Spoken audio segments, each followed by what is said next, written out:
नमस्कार। आज हम राजस्थान की प्रमुख जनजातियों पर बात कर रहे हैं। हाँ बिल्कुल। हमारे पास कुछ नोट्स हैं उनके आधार पर। हाँ बिल्कुल। अगर 2011 की जनगणना देखें तो राजस्थान की आबादी का करीब 13.5% हिस्सा जनजाति है। हाँ ये काफी बड़ा प्रतिशत है। और ये ज्यादातर दक्षिणी राजस्थान में केंद्रित हैं, जैसे उदयपुर, बांसवाड़ा, डूंगरपुर। तो चलिए थोड़ा समझते हैं इन समुदायों को। हाँ, और ये समझना जरूरी है कि ये सिर्फ आंकड़े नहीं हैं।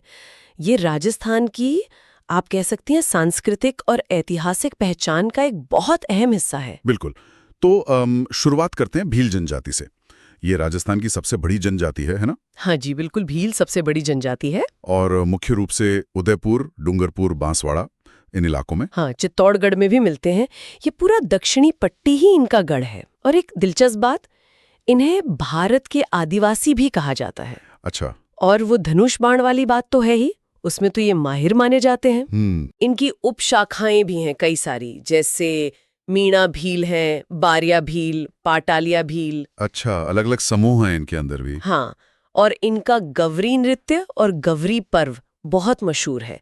वो इनकी संस्कृति का मतलब एक तरह से केंद्र है। और रोजी रोटी मतलब पेशा क्या है इनका? देखिए, मुख्य रूप से तो खेती है, फिर मजदूरी भी करते हैं, और जंगल से जो भी उपज मिलती है, कंदमूल, फल वगैरह, उस पर भी निर्भर रहते हैं। समझ गया। अच्छा, अब आते हैं मीणा जनजाति पर।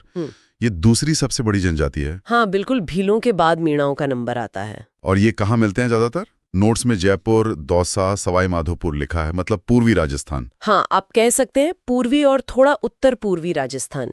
जयपुर, दौसा, सवाई माधोपुर, अलवर, टोंक, इन क्षेत्रों में इनकी आबादी ज्यादा है। यहाँ एक बात बड़ी रोचक लिखी है कि इतिहास में इन्हें राजपूता जैसा दर्जा मिला हुआ था, योद्धा और जमींदार। हाँ, ये बात बहुत महत्वपूर्ण है। ऐतिहासिक रूप से इनकी स्थिति काफी मजबूत रही है। इन्हें कुशल योद्धा और जमींदार माना जाता था, और कई इलाकों में इनका शासन भी रहा है। कमाल है। इनकी भी उपशाखाएं हैं, जैसे चौहान मीणा, सोडा मीणा, और भी हैं।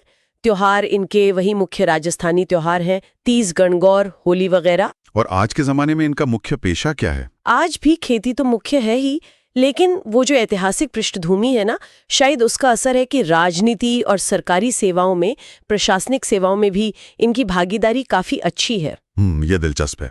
चलिए अब एक बिल्कुल अलग तरह की जनजाति, गाड़िया लोहार। हाँ, ये तो बहुत ही अनोखे हैं। नाम से ही लग रहा है घुमंतू हैं, लोहे का काम करने वाले। बिल्कुल, ये घुमंतू जनजाति है।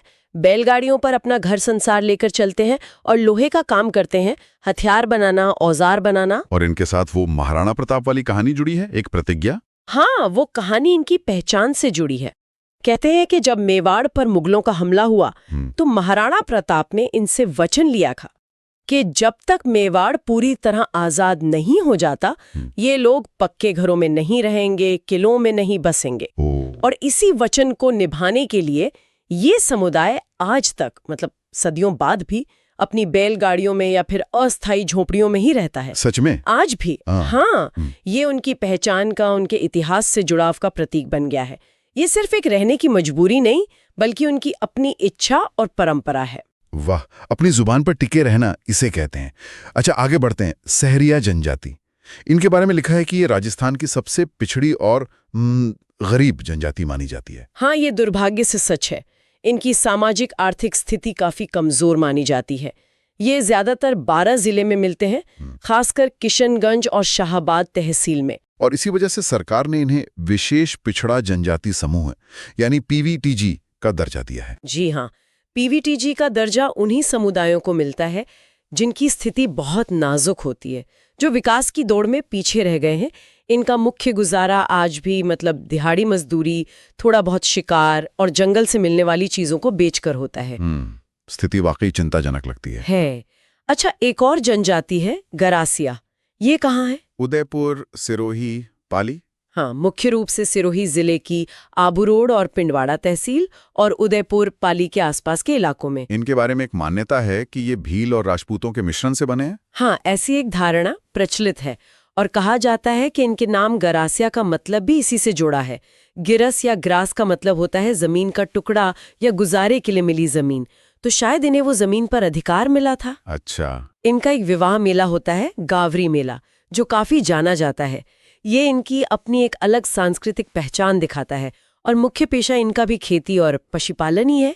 ठीक है, तो ये तो मुख्य जनजातियां हो गई। नोट्स में कुछ और नाम भी है, छोटे छोटे, डामोर, कतकरिया, कोकना, पारधी। हाँ, डामोर भी डूंगरपुर बांसवाड़ा में है, कतकरिया कोकना भी उसी क्षेत्र में। पारदी शिकारी जनजाति है, संख्या बहुत कम है, लेकिन हाँ, ये सब मिलकर ही राजस्थान की जनजातीय विविधता बनाते हैं। बिल्कुल, हर किसी का अपना स्थान है। सही कहा।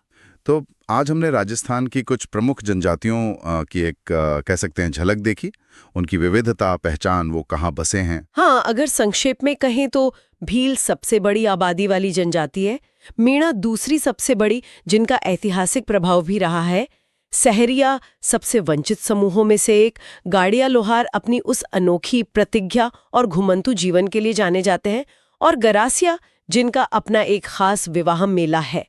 और सोचने वाली बात यह है कि कैसे इतिहास, जैसे वो गाड़िया लोहार का वचन या फिर भूगोल, मतलब वो कहाँ रहते हैं, पहाड़ी इलाकों में या मैदानी, और समाज की अपनी जो बनावट है, इन सब चीजों ने मिलकर इन समुदायों को वो रूप दिया है जो आज हम देखते हैं। सही कहा है, ये सब चीजें आपस में जुड़ी हुई हैं। बिल्कुल, और ये समझना हमें राजस्थान के समाज को, उसकी जटिलता को बेहतर समझने में मदद करता है।